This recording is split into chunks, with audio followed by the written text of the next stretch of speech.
साखरपुडा झाल्यानंतर मित्रासोबतच लिव्ह इनमध्ये राहण्याचा हट्ट धरणाऱ्या एका उच्च शिक्षित तरुणीचा आई, भाऊ व मामाने केलेल्या बेदम मारहाणीत मृत्यू झाल्याची भयंकर घटना कोल्हापुरात घडली आहे। या प्रकरणी पोलिसांनी या तिघांविरोधातही खुनाचा गुन्हा दाखल केला असून या घटनेमुळे कोल्हापूर व पंचक्रोशीत एकच खळबळ माजली। या संबंधीच्या वृत्तानुसार वैष्णवी लक्ष्मीकांत पवार वय 24 असं मृत तरुणीचं नाव आहे।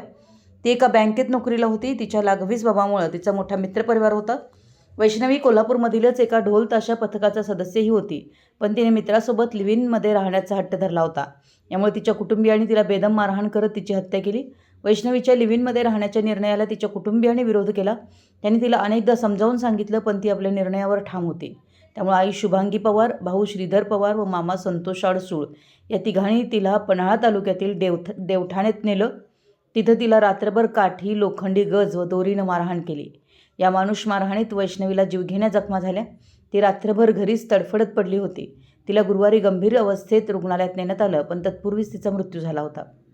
पोलिसांनी या प्रकरणी वैष्णवीची आई, भाऊ व मामांच्या विरोधात खुनाचा गुन्हा दाखल केला आहे। लिव्ह इनच्या निर्णयानं सातत्याने होत होता वाद। पोलिसांनी दिलेल्या माहितीनुसार पवार कुटुंबियांचा चप्पल विक्रीचा व्यवसाय आहे। शुभांगी पवार यांचे पती लक्ष्मीकांत पवार यांचा काही वर्षापूर्वी मृत्यू झाला होता। त्यानंतर ते स्वतःचा व्यवसाय पाहतात, त्यात त्यांचा मुलगा श्रीधर मदत करतो। वैष्णवी एका खाजगी बँकेत नोकरी करत होती, पण काही दिवसांपूर्वीच ती नोकरी सोडून पुण्यात एका मित्रासोबत राहत होती।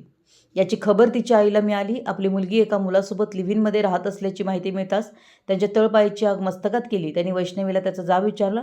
त्यावर आपण लिव्ह इनमध्ये राहण्यावर ठाम असल्याचं सांगितलं।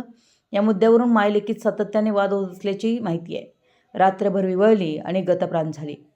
वैष्णवी व तिच्या मित्राला एकमेकांपासून दूर करण्यासाठी तिची आई, भाऊ बुधवारी पुण्याला गेले होते। तिथेही त्यांच्यात वाद झाल्याने ते वैष्णवीसह कोल्हापुरात परतले।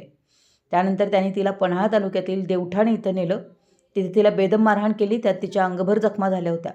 ती रात्रभर विवळत पडली होती। सकाळी पोटात दुखू लागल्यामुळे ती अचानक बेशुद्ध पडली आणि गतप्राण झाली। तिला शहरातील दसरा चौकातील एका खाजगी रुग्णालयात दाखल करण्यात आलं, पण त्याचा कोणताही फायदा झाला नाही। कोल्हापूर प्रतिनिधी, मराठी न्यूज।